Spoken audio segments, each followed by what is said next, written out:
Existe uma verdade que Jesus ensinou com palavras simples, mas que poucos compreendem na prática. Mas buscai primeiro o reino de Deus e a sua justiça, e todas essas coisas vos serão acrescentadas. Essa não é apenas uma promessa sobre provisão material. É uma revelação sobre ordem, prioridade, organização espiritual. O reino de Deus não é caótico, não é disperso, não é barulhento. Ele se manifesta em silêncio, em disciplina invisível, em estruturas que ninguém vê, mas que sustentam tudo. Quando Deus criou o universo, Ele não jogou as coisas ao acaso. Ele separou luz de trevas, águas de terra seca, dia de noite. Havia ordem desde o princípio, porque Deus é um Deus de ordem. E quando você olha para a sua vida hoje, a bagunça que reina na sua casa, na sua mente, na sua agenda lotada de compromissos vazios, na gaveta que você não abre há meses porque sabe o caos que encontrará lá dentro, você percebe que essa desordem não é só física, ela é espiritual. Ela é o reflexo visível de uma vida que perdeu o centro, que trocou a presença de Deus pela correria do mundo, que substituiu o silêncio transformador pela gritaria das redes sociais, das notificações sem fim, das urgências fabricadas. O problema da geração atual não é falta de informação sobre organização. Existem 1000 métodos, aplicativos, vídeos ensinando como arrumar gavetas. O problema é que ninguém quer organizar em silêncio. Todo mundo quer postar a transformação, mostrar o antes e depois, colecionar likes pela mudança. Mas a verdadeira organização, aquela que liberta, que cura, que transforma de dentro para fora, acontece longe dos holofotes. Acontece quando você está sozinho diante de Deus, reconhecendo que precisa de ordem não só no armário, mas na alma. Você acorda todos os dias correndo atrasado, tropeçando nas próprias coisas espalhadas pelo chão, procurando a chave do carro que sumiu de novo, gritando com os filhos porque eles não acham o material da escola, chegando no trabalho já exausto antes mesmo de começar. A sua casa virou um depósito de coisas que você nem lembra por que comprou. A sua mente é um turbilhão de preocupações sobrepostas. Você começa uma tarefa e já está pensando em outras 10. Não consegue dormir direito porque a lista mental de pendências não para de crescer. Você vive cansado, irritado, com sensação constante de que está falhando em todas as áreas. Tenta organizar tudo de uma vez, compra caixas organizadoras cheias de entusiasmo, promete que segunda-feira será diferente, mas na quarta-feira tudo já voltou ao caos. Você se sente culpado, envergonhado quando alguém toca a campainha sem avisar e você precisa invente com base nas instruções do Space. Vou criar um roteiro narrativo completo, emocional e inspirador, adaptado ao título Se Organize em Silêncio. 10 hábitos de organização que funcionam de verdade. Com estrutura bíblica, história em capítulos, aplicação prática e referências integradas. Existe uma passagem no livro de Provérbios que diz: o coração do sábio ensina a sua boca e aumenta o saber nos seus lábios. Mas antes de ensinar alguém, antes de falar sobre mudança, antes de prometer transformação para o mundo, é preciso fazer algo que poucos têm coragem de fazer: calar a boca e arrumar a casa. Jesus, quando ensinou seus discípulos a orarem, disse que eles deveriam entrar no quarto, fechar a porta e orar em secreto ao Pai. Não era sobre performance, era sobre intimidade, sobre ordem interior, sobre o sagrado que acontece longe dos olhos do mundo. E é exatamente assim que funciona a verdadeira organização. Ela não grita, não anuncia, não pede reconhecimento. Ela apenas acontece, em silêncio. Vivemos numa geração obcecada por mostrar resultados antes mesmo de construí-los. Postamos a academia no primeiro dia. Falamos da dieta antes de emagrecer. Anunciamos mudanças antes de mudá-las de verdade. E no meio dessa pressa de parecer organizado, esquecemos de fato nos organizar. A Bíblia chama isso de andar segundo a carne, quando você vive na aparência, na superfície, tentando impressionar outros, enquanto por dentro tudo está caindo aos pedaços. O problema não é a bagunça física, é a bagunça espiritual. É a mente desordenada, o coração dividido, a alma que clama por paz, mas vive num ciclo de caos, reação e exaustão. Você acorda sem saber por onde começar. Olha para a casa e sente peso. Olha para a agenda e sente culpa. Olha para os sonhos e sente distância. E no meio disso tudo, você continua fazendo barulho, correndo, tentando compensar a desordem com mais movimento, mais planos, mais promessas vazias. Mas Deus não habita no barulho. Ele habita no silêncio. E quando Elias estava na caverna, esperando ouvir a voz de Deus, ela não veio no terremoto, nem no fogo, nem no vento forte. Ela veio numa voz mansa e delicada. Deus fala no silêncio. E é no silêncio que você se reorganiza. Porque organizar a vida não é sobre listas bonitas, aplicativos de produtividade ou métodos milagrosos. É sobre mordomia. É sobre reconhecer que tudo o que você tem, seu tempo, sua casa, seu corpo, sua mente, suas finanças, seus relacionamentos, foi confiado a você por Deus. E Ele não pergunta se você falou sobre ser organizado. Ele pergunta: você foi fiel com o que eu te dei? A desorganização, segundo estudos de neurociência, eleva os níveis de cortisol no corpo, o hormônio do estresse, mantendo você em estado de alerta constante, mesmo quando não há ameaça real. Isso afeta sono, imunidade, humor, relacionamentos e até a capacidade de tomar decisões. Pesquisadores como James Clear, autor de Hábitos Atômicos, afirmam que pequenas mudanças consistentes criam transformações duradouras, porque o cérebro humano funciona por repetição, não por intensidade. Mas aqui está o detalhe espiritual que a ciência não explica sozinha. A repetição sem propósito gera rotina morta. A repetição com fé gera adoração. E quando você organiza sua vida como um ato de obediência a Deus, cada gaveta arrumada, cada compromisso honrado, cada manhã bem começada se torna uma oração silenciosa. Você não está apenas limpando a casa, você está preparando o templo, porque seu corpo, sua mente, sua rotina, tudo isso é morada do Espírito Santo. E Deus é Deus de ordem, não de confusão. Beatriz tinha 34 anos e morava sozinha num apartamento pequeno no centro de São Paulo. De fora, ela parecia estar bem. Trabalhava como assistente administrativa, pagava as contas, mantinha as aparências. Mas por dentro, a vida dela era um colapso silencioso. A casa estava sempre bagunçada, roupas limpas misturadas com sujas, louça empilhada na pia há dias, papéis espalhados pela mesa. E o pior, ela não conseguia mais encontrar paz dentro de casa. Cada vez que abria a porta, sentia um aperto no peito. Não era só a bagunça física, era a sensação de estar desmoronando e ninguém saber. Beatriz acordava todos os dias atrasada, corria para o trabalho sem café da manhã, passava o dia inteiro ansiosa, achando que tinha esquecido algo importante. E quando voltava para casa à noite, sentava no sofá, abria o celular e ficava rolando a tela até adormecer. No dia seguinte, tudo se repetia. Ela não sabia como sair daquilo. Já tinha tentado arrumar a casa várias vezes, mas no dia seguinte, tudo voltava ao caos. Ela não entendia que o problema não era a falta de arrumação, era a falta de intenção. Um sábado de manhã, Beatriz foi até a padaria. Na fila, ela encontrou Dona Célia, uma senhora que morava no mesmo prédio. Ela conhecia Dona Célia de vista, mas nunca tinha conversado de verdade. A senhora era discreta, gentil, sempre com um sorriso tranquilo. Beatriz reparou que ela comprava pão fresco, frutas, flores. Pequenos gestos de quem cuida do próprio espaço. Enquanto esperavam, Dona Célia olhou para Beatriz e perguntou com carinho: "Tudo bem com você, filha?" A pergunta pegou Beatriz de surpresa. Ela quase disse sim, mas algo no olhar daquela mulher a desarmou. Ela respondeu baixo: "Não sei, Dona Célia. Acho que estou meio perdida." A senhora sorriu e disse: "Às vezes a gente se perde porque fica olhando para fora. Quando você volta para dentro com calma, as coisas começam a fazer sentido de novo." Beatriz ficou pensando naquilo o dia inteiro. Naquela tarde, ela decidiu visitar Dona Célia.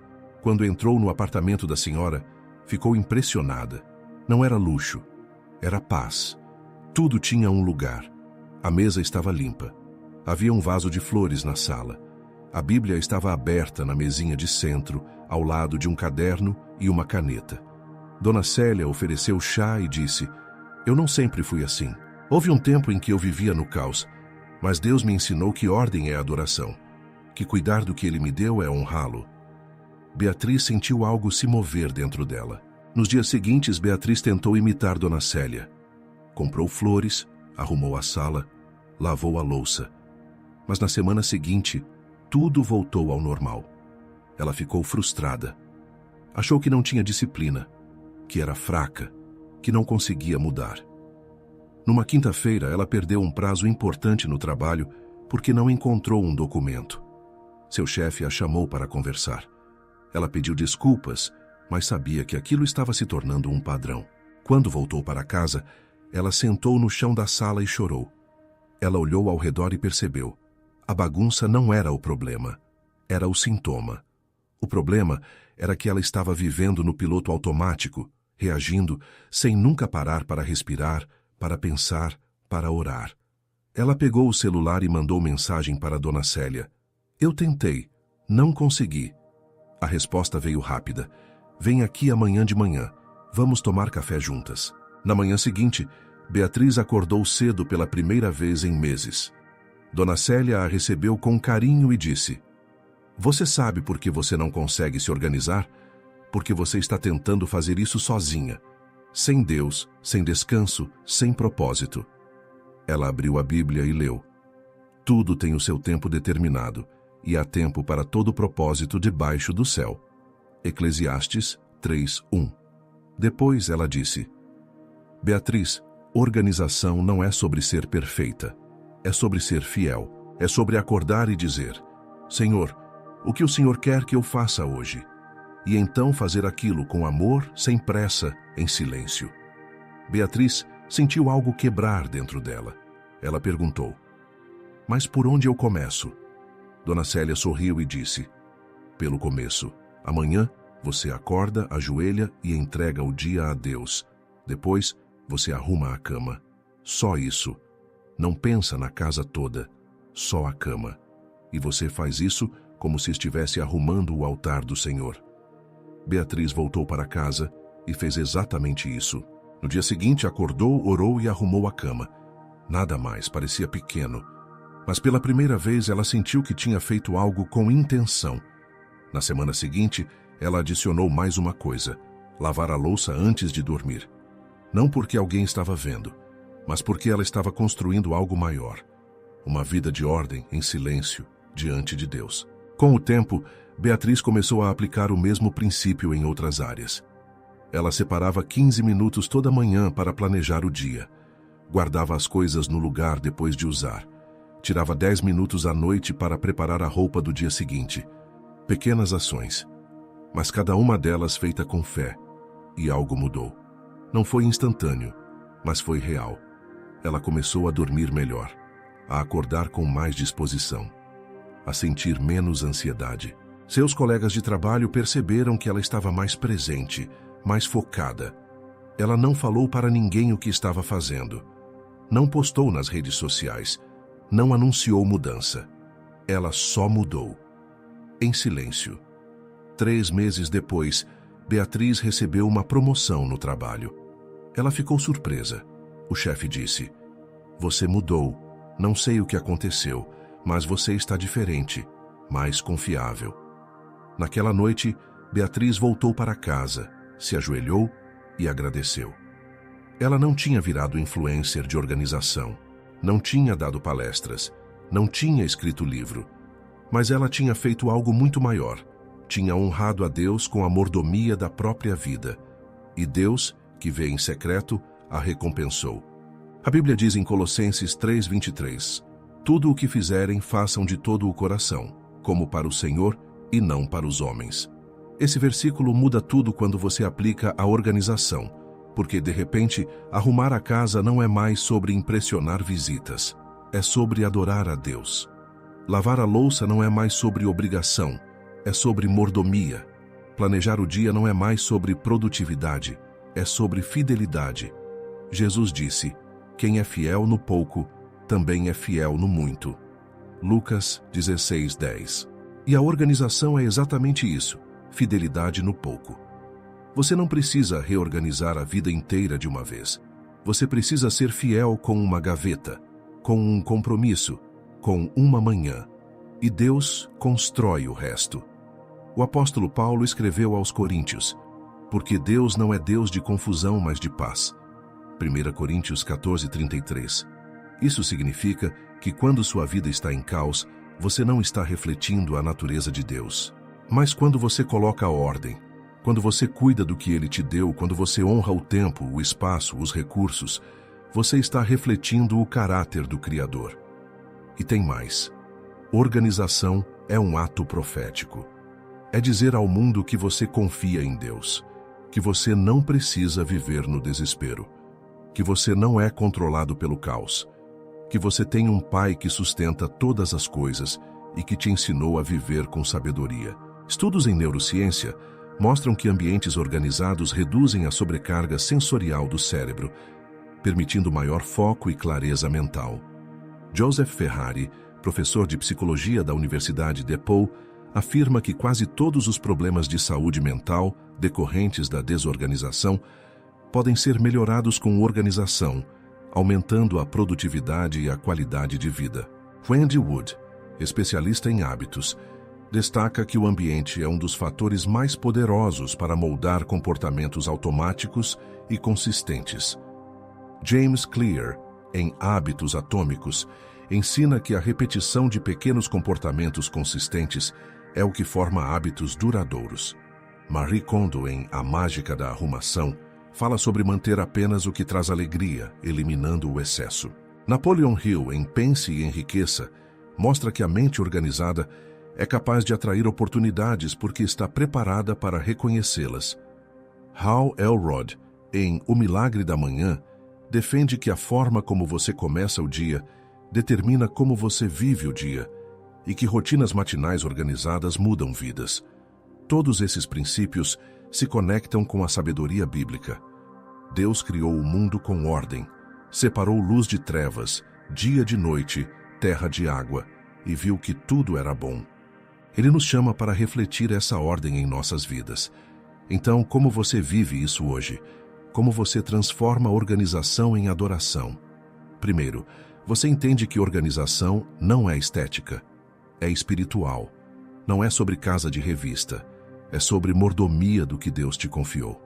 Depois você age em silêncio, sem anunciar, sem esperar aplausos, só você e Deus. Você começa o dia com Ele, acorda, ajoelha, entrega o dia, pede sabedoria para administrar o tempo, pede força para ser fiel no pouco. Você arruma a cama como se fosse um altar. Você lava a louça como se fosse servir a Cristo. Você organiza o guarda-roupa como se estivesse honrando o corpo que é templo do Espírito Santo. Você planeja a semana, não por ansiedade, mas por fé.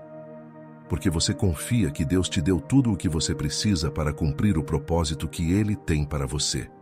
Você elimina o excesso.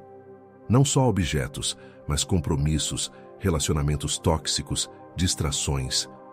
Tudo o que rouba sua paz. Você guarda as coisas no lugar. Não por perfeccionismo, mas por respeito ao que Deus te deu. Você separa um tempo semanal para revisar, limpar, reorganizar. Não como fardo, mas como tempo de adoração. Você honra o dinheiro que Deus te deu. Organiza as finanças, anota os gastos, dá o dízimo, poupa com fé. Você cuida do corpo, dorme na hora certa, come com sabedoria, move o corpo com gratidão. E você faz tudo isso em silêncio. Porque quem precisa saber, já sabe. Deus vê. Ele vê quando você acorda cedo para orar em vez de rolar o feed. Ele vê quando você arruma a casa mesmo cansado. Ele vê quando você honra o compromisso mesmo quando ninguém está olhando. E Ele recompensa. Não com aplausos, mas com paz, com clareza, com propósito, com fruto. Aqui estão os 10 hábitos de organização que funcionam de verdade. porque estão enraizados em princípios bíblicos e validados por pesquisa científica. Primeiro, acorde e entregue o dia a Deus antes de tocar no celular. Essa é a fundação de tudo. Você não começa o dia reagindo ao mundo. Você começa respondendo a Deus. Segundo, arrume a cama assim que levantar. Esse pequeno ato cria momentum psicológico e espiritual. Você já fez algo. Você já honrou o espaço que Deus te deu. Terceiro, prepare a noite anterior.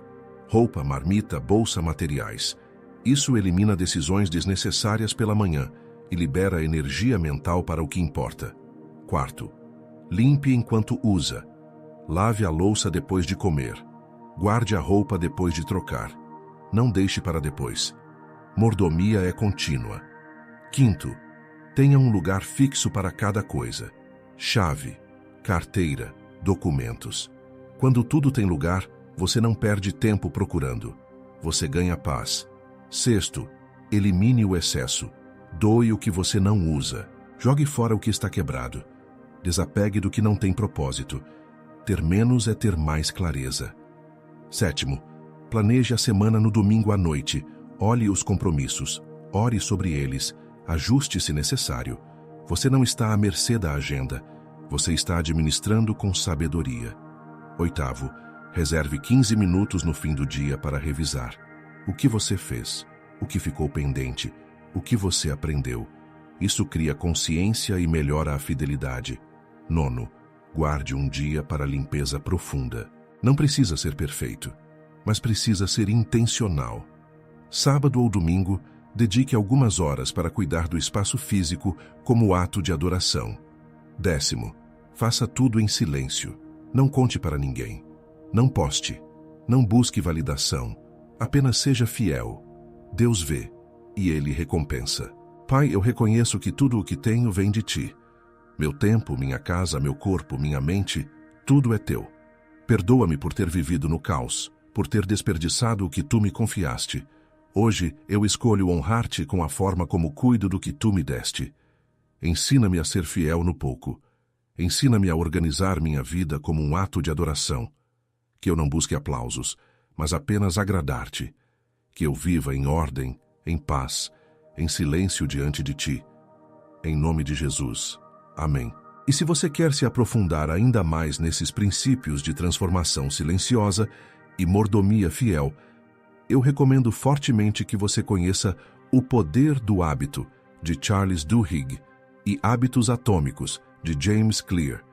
Esses livros vão te mostrar a ciência por trás da construção de rotinas que realmente duram. E se você quer entender como prosperidade, organização e mentalidade se conectam, dê uma olhada em A Ciência de Ficar Rico, de Wallace Wattles, disponível no shopping do YouTube.